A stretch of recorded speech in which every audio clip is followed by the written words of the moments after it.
করে প্ল্যান ছাড়া বান্ধবীদের সাথে বাইরে বের হয়ে গেলাম এবং পিৎজা কোথা থেকে খেলাম এটা নিয়েই আমাদের আজকে ভিডিও। তো হ্যালো এভরিওয়ান, আসসালামু আলাইকুম।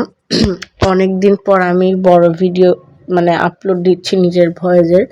আসলে এক সপ্তাহ প্রচণ্ড ব্যস্ত ছিলাম, বাসায়ও ছিলাম না, সব কিছু মিলিয়ে এখন চেষ্টা করছি রেগুলার ব্লগ দেওয়ার। আর এক সপ্তাহে কোনো ভিডিও আপলোড করিনি।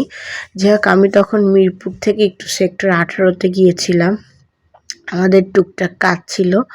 তো ওই কাজটা সেরে দেন হঠাৎ করে ফ্রেন্ডদের সাথে কথা হয়, দেন ওরা বলে যে প্রায় সন্ধ্যা হয়ে গিয়েছিল। দেন আমি সেক্টর 11-তে ওখানে যাই, যাওয়ার পরে যে দেখতেই পাচ্ছেন আমরা টোটাল 4 জন ছিলাম। আমি ওদেরকে অত দেখাচ্ছি না, যেহেতু ক্যামেরায় ওরা স্বাচ্ছন্দ্য বোধ করে না। তারপর আমরা ওই দিন এত রেস্টুরেন্ট খুঁজেছি বা এত কই খাবো খুঁজেছি, ঢাকা শহরে এত রেস্টুরেন্ট, কিন্তু আমার মন মতো কোথায় যাব কিছুই খুঁজে পাচ্ছিলাম না। তারপর অবশেষে ওভেন পিৎজা, যেটা ওইটা অনেক মজা কিন্তু খেতে, এটা বিভিন্ন জায়গায় লোকেশনে আছে। তারপর ওখান থেকে আমরা সিলেক্ট করি যে কি খাবো এটাই সিলেক্ট করতে পারছিলাম না। পরে আমরা এই পিৎজাটা নেই, এটা বারবিকিউর পিৎজা ছিল, চিকেন পিৎজা ছিল, এটা অনেক বেশি মজা ছিল।